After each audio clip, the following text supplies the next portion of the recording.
ہم اہل زاویہ کی طرف سے آپ سب کی خدمت میں سلام پہنچے۔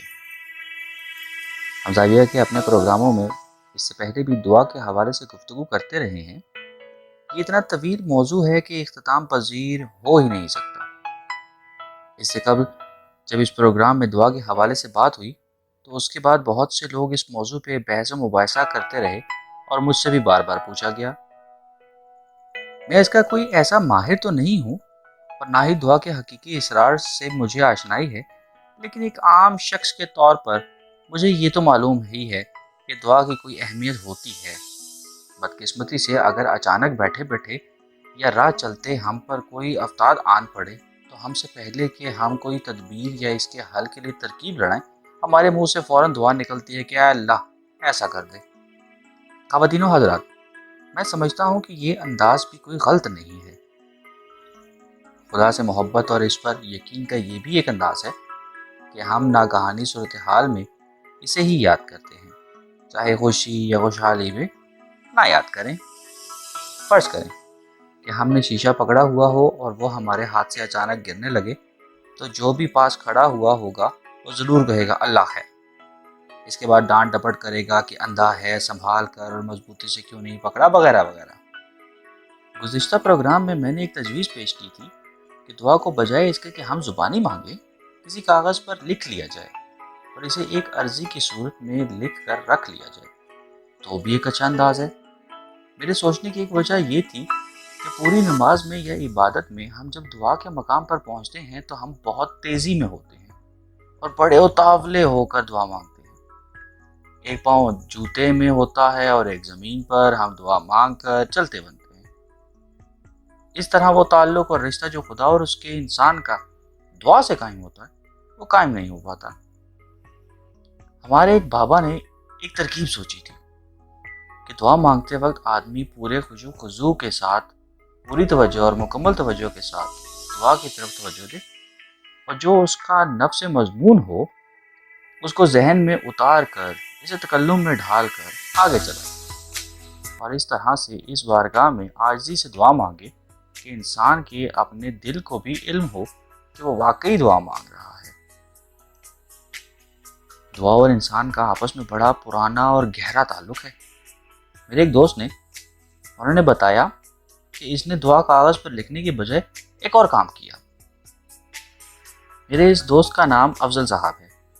انہوں نے مجھے بتایا کہ انہوں نے ایک رجسٹر بنا لیا ہے جس پر وہ اپنی دعا بڑی توجہ کے ساتھ لکھتے ہیں، ساتھ تاریخ کا اندراج کرتے ہیں۔ جتنی دعا زیادہ جلدی قبول کروانا درکار ہوتی ہے اس کو اتنی تفصیل سے اس رجسٹر پر درج کرتے ہیں۔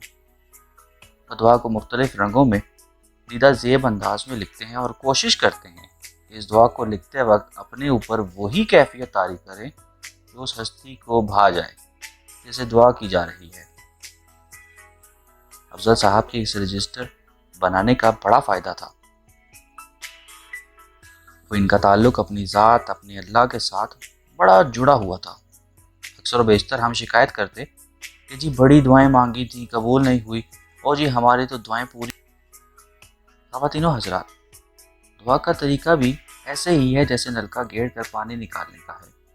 جو ہینڈ پمپ یا نلکا چلتا رہے اور بار بار گرتا رہے اس میں سے تو بڑی جلدی پانی نکل آتا ہے، لیکن جو ہینڈ پمپ سوکھا ہوا ہو اور اس میں گیڑے جانے والی کیفیت کبھی نہ گزری ہو تو چاہے آپ اس پر کتنا بھی زور لگا لیں اس میں سے پانی نہیں نکلتا۔ اس لیے دعا کے سلسلے میں آپ کو ہر وقت اس کی حد کے اندر داخل رہنے کی ضرورت ہے کہ آپ ہر وقت دعا مانگتے چلے جائیں۔ اور جس طرح ہم نے کسی سے ادھار لینا ہو یا کسی نے ہم سے، تو ادھار لینے والے کو قرض خواہ بڑا یاد ہوتا ہے، اس کی صحت و سلامتی اور وعدے پر پکا رہنے کے لیے دعائیں کرتا ہے۔ دعا کا طریقہ بھی اسی طرح کا ہونا چاہیے کہ ہم دعا کو ہر وقت دل کے نہا خانوں میں رکھیں اور اپنے اللہ، اپنے پروردگار کے پیچھے پڑے رہیں۔ یا اللہ ہمیں یہ چیز چاہیے، اور بس اللہ میاں سے بزد رہے اور خود کو اپنی دعاؤں میں یاد رکھیں۔ ہمارے بابے کہا کرتے ہیں کہ دعاؤں کے دائرے سے کبھی نہ نکلا کرو۔ اگر اپنے لیے دعا نہیں کر رہے اور آپ پر خدا کی بڑی مہربانیاں ہیں تو خدا کے لیے دوسروں کے لیے دعا کرتے رہا کریں۔ بابے کہتے ہیں کہ جو شخص کسی کو دھوکہ دیتا ہے حقیقت میں خود کو دھوکہ دے رہا ہوتا ہے، لیکن وہ خیال کرتا ہے کہ وہ کسی اور کو دھوکہ دے رہا ہے، اور جو کسی کی خیر اور بھلائی مانگ رہا ہوتا ہے وہ حقیقت میں اپنی بھلائی چاہ رہا ہوتا ہے، کیونکہ دعائیں خیر کرنے والا یا دھوکہ کرنے والا اسی دنیا سے جڑا ہوا ہے۔ کچھ ہماری دعائیں ایسی بھی ہوتی ہیں جو اگر قبول ہو جائیں تو ہمیں نقصان پہنچنے کا اندیشہ ہوتا ہے، لیکن ہم خدا سے شکوہ کرتے ہیں کہ اللہ آپ نے ہماری دعا قبول نہیں کی، بلکہ آپ جب بھی دعا کریں اس میں یہ جملہ ضرور شامل کریں کہ اے اللہ ہمیں وہ عطا فرما جو ہمارے حق میں بہتر ہے۔ ایسا بھی ہوتا ہے کہ خدا ہمیں پھولوں سے بھرا ٹوکرا عطا کرنے کے موڈ میں ہوتا ہے اور ہم صرف ایک پھول کی ضد لگا کر بیٹھے ہوتے ہیں۔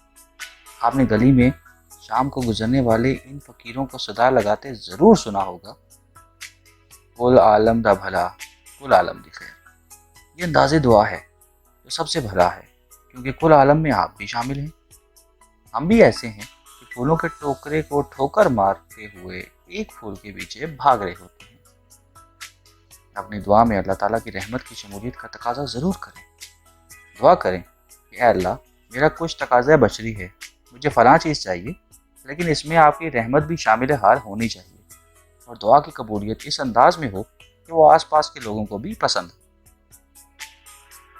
اگر آپ خدا سے دعا کریں کہ اے اللہ جو تو چاہتا ہے ہمیں عطا کر، وہی ٹھیک ہے، یہ ٹھیک نہیں ہے، ہو سکتا ہے کہ اللہ آپ کو فقیری عطا کر دے، جبکہ آپ کی CSS آفیسر بننے یا بڑا افسر بننے کی خواہش ہے۔ آپ ڈپٹی کمشنر کی جگہ ٹاؤن ہال میں کلرک لگ جائیں۔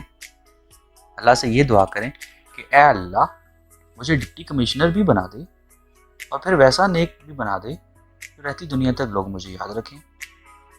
باوس کہ اس کو ایک بڑی مشکل درپیش تھی، بڑے اختیارات حاصل تھے، لیکن وہ نیک اور دیانتدار ضلع ناظم تھا اور وہ اپنے منصب پر پورا اترا ہے۔ ایک بات آپ ہمیشہ ذہن میں رکھیں، تو مجھے یہ بات میرے بابوں نے بتائی ہے، میں نے اس بات پر اس طرح سے یقین نہیں کر پایا، لیکن مجھے معلوم ہے کہ آپ پڑھے لکھے اور خدا کی ذات پر بھروسہ کرنے والے بچے ہیں، آپ ضرور اس پر کامل یقین رکھیں گے کہ دعا بذات خود بڑی نعمت اور دولت ہے۔ یہ معمولی سا لفظ اپنے اندر بڑی وسعتیں سموئے ہوئے ہیں۔ خواتین و حضرات، دعائیں ایک مناسب اور ٹھیک وقت پر قبول کی جاتی ہیں۔ آپ دعا کو خدا کے لیے کبھی معمولی نہ سمجھیں، یہ پروردگار سے رابطے کا ایک سب سے مؤثر ذریعہ ہے۔ میں اور ممتاز مفتی ایک بار ایک ایسے سفر پر گئے جب ہمیں ایک صحرا سے گزرنا پڑا۔ ہمیں وہاں بڑی مشکل ہو گئی، نہ پانی تھا نہ کھانے کو اور کچھ۔ ممتاز مفتی مجھے کوسنے لگا اور میں ان سے کہنے لگا کہ میں نے نہ کہا تھا کہ یہ راستہ اختیار نہ کرو۔